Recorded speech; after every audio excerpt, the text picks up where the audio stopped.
Okay, there's a lot to unpack here, but basically, as I mentioned last time, Fëanor, his father Finwë, was slain by Morgoth, who came with Ungoliant and killed the trees and just caused all sorts of havoc.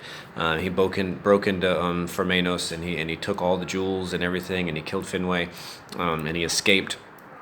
And he and Ungoliant, they went up north, and they crossed back into Middle Earth, over where they call, the grinding ice, up north, basically like the ice caps.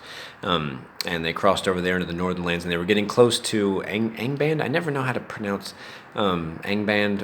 Anyway, now Morgoth's old stronghold, and Ungoliant saw that he was trying to escape from her, and so she grabbed him basically and was like, "No, you told me that you were going to give me whatever I wanted with both hands." And she said, "I know you got a bunch of jewels from Formanos, so give them up." And so grudgingly, Morgoth gave her all these jewels and everything, but she said, "No, you give only with your left hand. What's in your right hand? What do you got over there?" Because he had been holding on to the Silmarils tightly, and even though they were in a crystal case, still because they were haloed by Yavanna or Varda or Yavarda or Yavanna. Anyway, they were haloed, so they were like holy, and evil can't touch them, and so. They were burning his hand, but still he wouldn't open it up.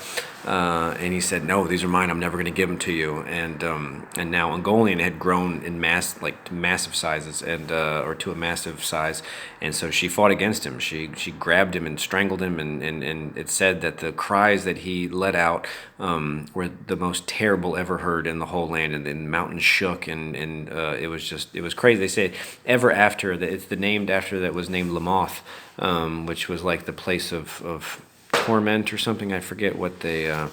Where was it? The region was called Lamoth, for the echoes of his voice dwelt there ever after, so that any who cried aloud in that land awoke them, and all the waste between the hills and the sea was filled with a clamor as of voices of anguish.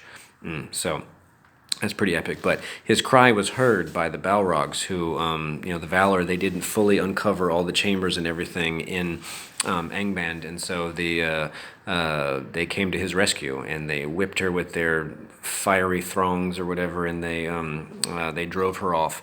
And nobody really knows what happened to Ungoliant. They say of her fate, no tale is told, but some believe that she just grew so hungry that she ended up eating herself.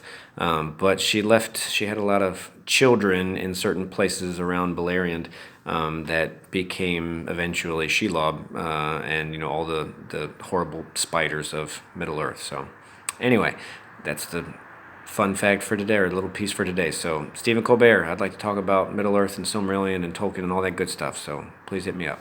Thank you.